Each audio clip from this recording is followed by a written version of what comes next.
अणूच्या आकारमानापर्यंत संकुचित होण्याची किंवा संपूर्ण विश्वाइतकी विशाल वाढण्याची शक्ती ही केवळ कल्पनाच नव्हती, तर आकाशगंगा ओलांडून प्रवास करण्याची कल्पना करा। एका विचाराने वास्तव वाकवा किंवा इतरांच्या मनावर ताबा मिळवा, सर्व काही अगदी सहजतेने। हे आधुनिक कॉमिक बुक नायकांचे महासत्ता नाही, तर हिंदू पौराणिक कथा अष्टमा सिद्धींमधील प्राचीन गूढ क्षमता आहे। या व्हिडिओमध्ये आम्ही या प्राचीन गूढ शक्तींची रहस्ये उघडत आहोत, ज्या ऋषी आणि देवांनी एकेकाळी वापरल्या होत्या, ज्या शक्ती कल्पनाशक्तीच्या मर्यादांना आव्हान देतात। अधिक जाणून घेण्यासाठी उत्सुक आहात? चला आज जाऊया। भारतीय पौराणिक कथा आणि इतिहासामध्ये परत आपले स्वागत आहे, जिथे आम्ही हिंदू पवित्र ग्रंथांमधील दंतकथा, देवता आणि वैश्विक रहस्ये यांची समृद्ध टेपेस्ट्री एक्सप्लोर करतो।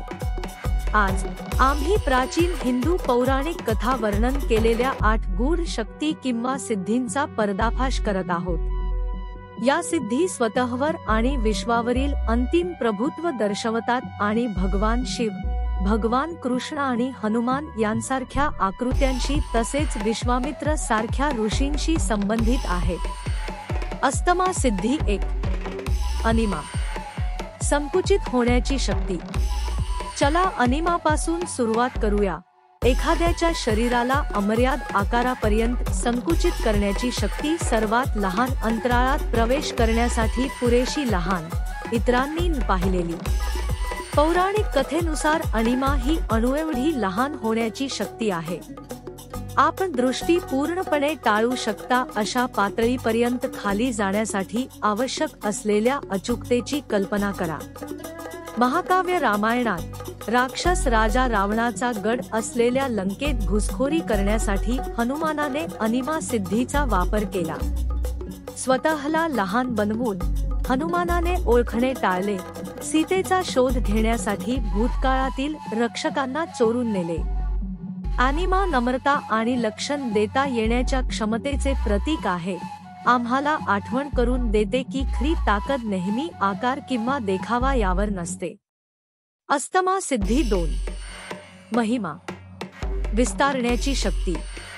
याउलट महिमा सिद्धी ही व्यक्तीचे स्वरूप मोठ्या प्रमाणावर विस्तारण्याची क्षमता आहे, ज्यामध्ये विशाल अंतर व्यापले आहे।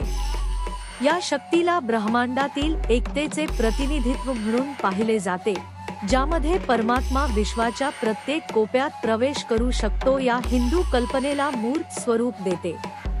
महिमा सिद्धी भगवान विष्णूच्या दशावतार कथेत वामन, बटू अवतार म्हणून दिसते। जेव्हा दैत्य राजा बळीने वामनाला 3 पावले जमीन देऊ केली, तेव्हा विष्णूने पृथ्वी, स्वर्ग आणि पाताळ हे केवळ 3 पावलांनी व्यापून एका विशाल रूपात विस्तार केला। वैश्विक विस्ताराची ही कृती विष्णूची सर्वसमावेशक उपस्थिती आणि विश्वाचा संरक्षक म्हणून त्याची भूमिका दर्शवते। अष्टमा सिद्धी 3, गरिमा, अनंत वजनाची शक्ती। पुढे गरिमा आहे, स्वतःला असीम भारी बनवण्याची शक्ती। या सिद्धीमुळे एखादी व्यक्ती इतकी दाट होऊ शकते की त्यांना हलवणे कोणालाही अशक्य आहे। ही क्षमता स्थिरतेच्या गुणाशी संबंधित आहे। महाभारतात पांडवांपैकी सर्वात बलवान भीमाने ताकदीची चाचणी म्हणून हनुमानाची शेपूट हलवण्याचा प्रयत्न केला, तेव्हा हनुमानाने गरिमा सिद्धीचा वापर करून आपली शेपटी अचल बनवली।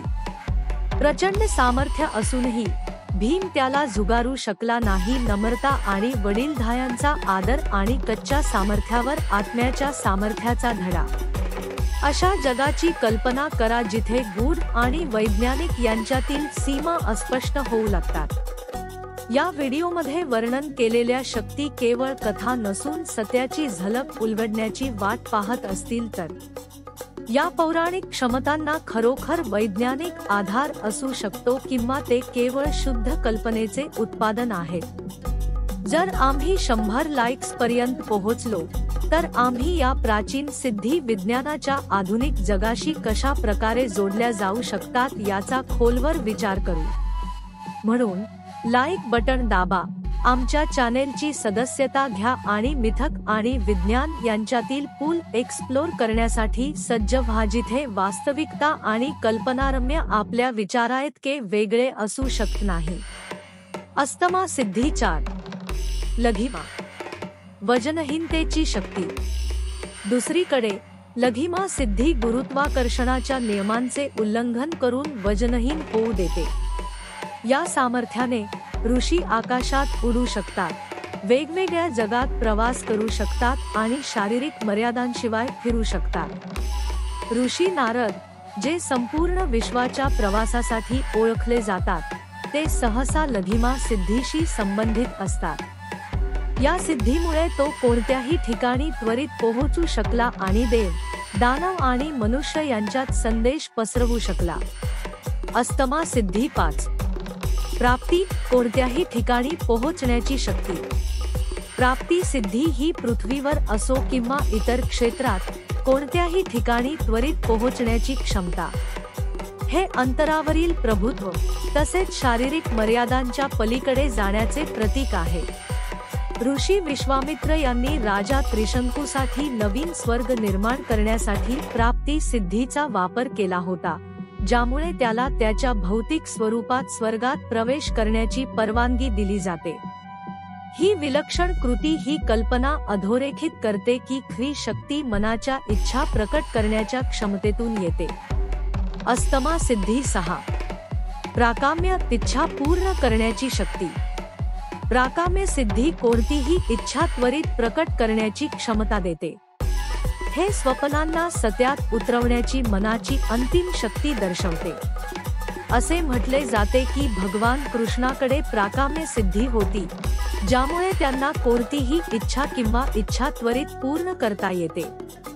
ही सिद्धी कृष्णाची वास्तविकतेला आकार देण्याची दैवी क्षमता प्रतिबिंबित करते, जसे त्याने योग्य वाटले चमत्कार सहजतेने निर्माण केले. अस्तमा सिद्धी 7. ईशित्व, प्रभुत्वाची शक्ती. ईशित्व सिद्धी म्हणजे निसर्ग आणि सृष्टीच्या शक्तींवर नियंत्रण ठेवण्याची शक्ती. ही शक्ती बहुतेकदा विश्वावर प्रभुत्व असलेल्या देवतांशी संबंधित असते.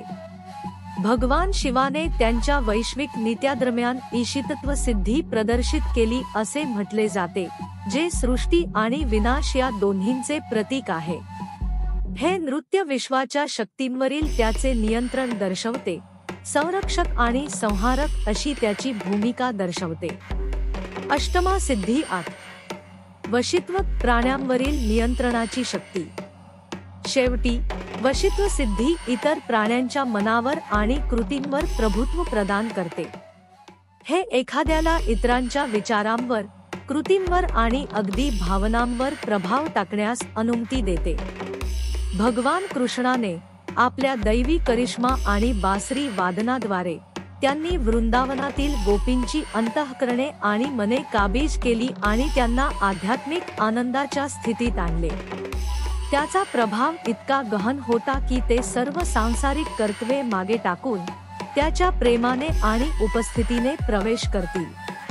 अणिमा, महिमा, गरिमा, लघिमा, प्राप्ती, प्राकाम्य, ईशित्व आणि वशित्व या 8 सिद्धींपैकी प्रत्येक आध्यात्मिक प्रभुत्वाचा एक वेगळा पैलू प्रतिबिंबित करते. जर तुम्हाला यापैकी कोणतीही एक सिद्धी प्राप्त करण्याची संधी मिळाली तर तुम्ही कोणती निवड कराल आणि का? आम्हाला टिप्पण्यांमध्ये कळवा. जर तुम्हाला हिंदू पौराणिक कथांच्या गूढ शक्तींचा हा शोध आवडला असेल तर आमच्या इंडियन मिथॉलॉजी अँड हिस्ट्री चॅनेलला लाईक, शेअर आणि सबस्क्राईब करायला विसरू नका. प्राचीन जगाच्या अधिक कथांसाठी संपर्कात रहा.